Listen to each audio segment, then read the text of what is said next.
Oh hai guys, apa kabar kalian? Semoga sehat selalu ya. So, ini bakal jadi video pertama aku di Australia, khususnya di kota Perth, Western Australia. Dan untuk di video pertama kali ini aku bakal sharing tentang biaya hidup atau pengeluaran aku selama hidup di Perth, Australia selama 3 bulan pertama ini. Disclaimer, ini semua berdasarkan pengalaman pribadi aku, jadi tiap orang bisa beda-beda pengeluarannya ataupun pemasukannya. Oke, sebelum mulai ke penjelasan dan juga cerita pengalamanku tentang pengeluaran di Perth, aku pengen kalian berasumsi dulu nih, menurut kalian kira-kira berapa sih pengeluaran di Perth? So nanti di akhir kita bisa bandingkan asumsi kalian sesuai nggak sih dengan apa yang udah aku alami selama ini gitu di sini. Oke, jadi pertama aku mau bahas tentang biaya rent atau housing. Simpelnya kalau di Indo kita bilangnya biaya kosan gitu ya. Kebetulan sekarang itu di Perth atau mungkin di seluruh Australia sedang mengalami krisis housing. Jadi memang sejak pandemi 2020, mulai dari 2021 sampai sekarang itu masih Australia masih kesusahan banget dalam hal housing, terutama buat mahasiswa karena Australia ini kan jadi hampir seluruh negara di dunia kan ada aja gitu kan pada belajar di sini, pada tinggal di sini. So mungkin terlalu membludak semenjak setelah COVID. Sekilas info dulu, jadi di Australia ini banyak banget tipe akomodasi, dimulai dari rumah, apartemen, unit, dan lain sebagainya. Jadi bisa bervariasi ya. Cuma ini aku lagi-lagi berdasarkan pengalaman aku sendiri.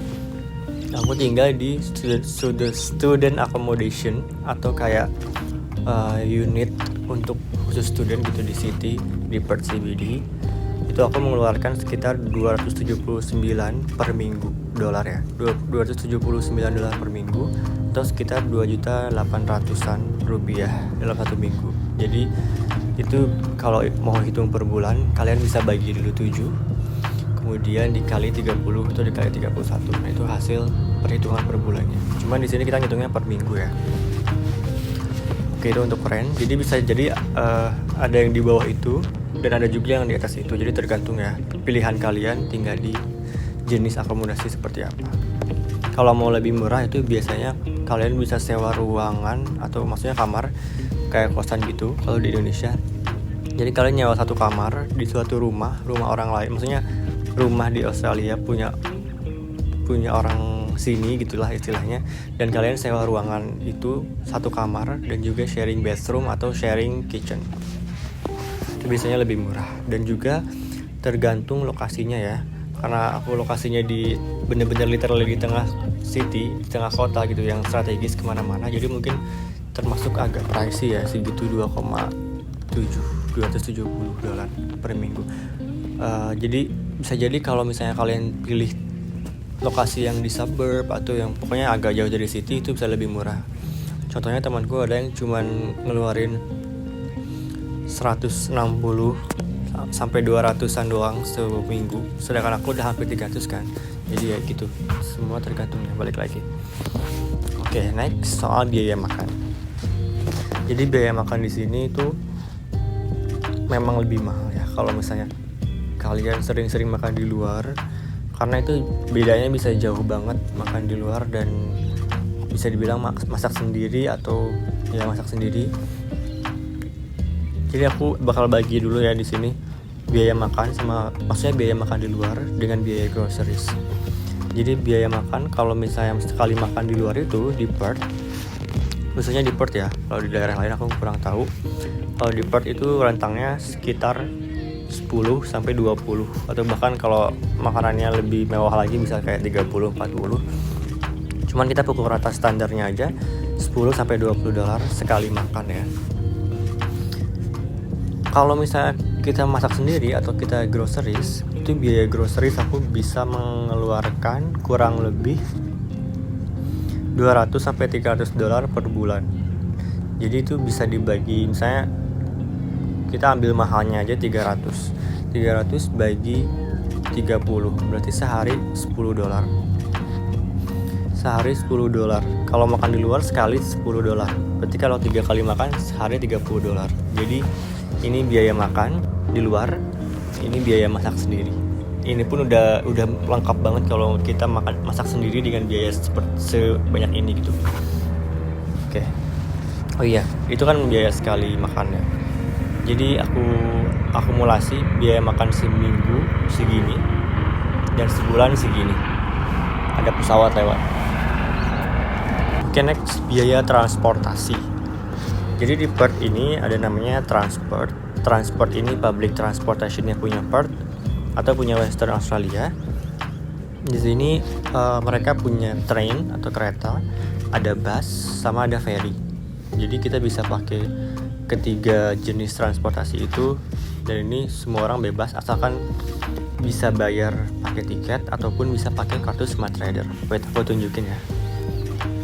Jadi ini kartu Smart Ridernya yang bisa kita beli di stasiun, di pokoknya di tempat-tempat umum lah, atau bahkan di kampus juga bisa. Dulu aku ini beli harga $20, udah ada saldonya $10. Jadi ini bisa dipakai untuk jalan-jalan pakai bis, kereta ataupun ferry. Dan aku mengeluarkan biaya transportasi sebanyak kurang lebih $40 sebulan. Jadi mungkin seminggu lah $10 gitu ya. Next, biaya jajan atau entertainment. Kenapa aku sebutin biaya jajan di sini? Karena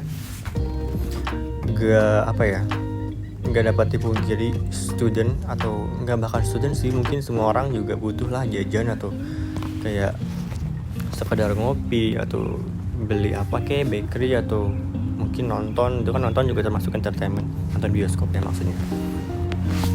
Nah, aku biasa mengeluarkan kalau beli kopi di luar itu kurang lebih ada yang $3, $4, paling mahal mungkin $6 itu yang udah bener-bener enak dan large gitu kan. Jadi pukul rata mungkin kebanyakan $4 satu cup kopi.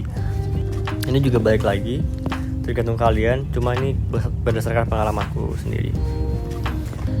Jadi sebenarnya kalau kopi di sini tergolong murah ya, karena $4 itu kan berarti kalau dirupiahkan 40.000, which means di Indo juga kan 30.000, 40.000 kopi kan.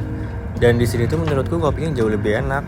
Nggak tahu kenapa ya, karena di Australia tuh kopi udah jadi minuman wajib gitu deh buat orang sini.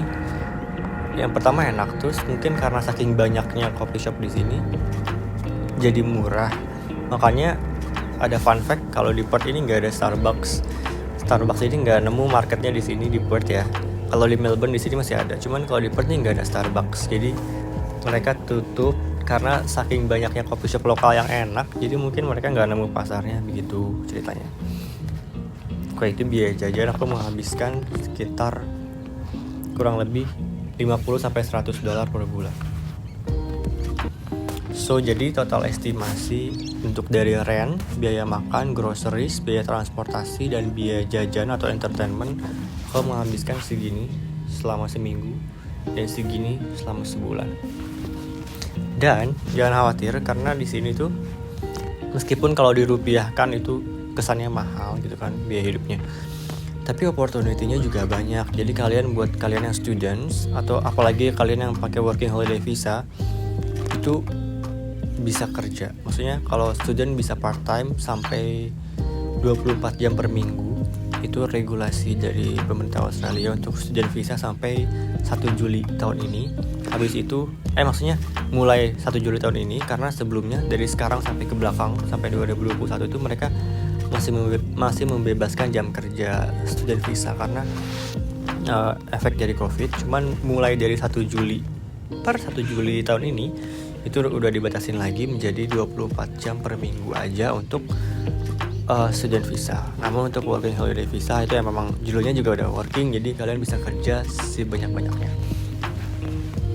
Begitu. Jadi di sini tuh rate untuk istilahnya UMR-nya lah ya, kayak minimum wage-nya, salary-nya di sini tuh aku kurang tahu spesifiknya, cuman setauku sekitaran 20-25 gitu, $20-25. Buat kalian yang tahu detailnya boleh komen di kolom komentar ya.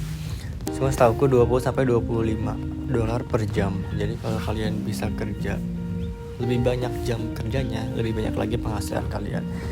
Dan itu pasti banget bakal menutupi biaya hidup kalian di sini. So mungkin gitu aja untuk video aku kali ini. Aku jujur masih bingung karena ini konten pertama aku, jadi mohon maaf kalau nggak terprepare dengan baik, kalau ada informasi-informasi yang salah, dan juga kalau kalian ada ide konten untuk kontenku berikutnya, boleh please banget komentar di kolom komentar di bawah, karena itu bakal jadi ide kontenku juga selanjutnya. Karena aku jujur bingung banget selama di part ini tuh, banyak banget spot-spot menarik, informasi-informasi menarik yang mungkin bakal sangat membantu banget kalian untuk yang mau ke Australia, baik kuliah ataupun kerja. Cuman aku bingung gitu loh, apa sih yang informasi yang benar-benar kalian butuhkan dan belum kalian tahu gitu, supaya aku bisa kasih tahu ke kalian selanjutnya. So thank you for watching, see you, bye.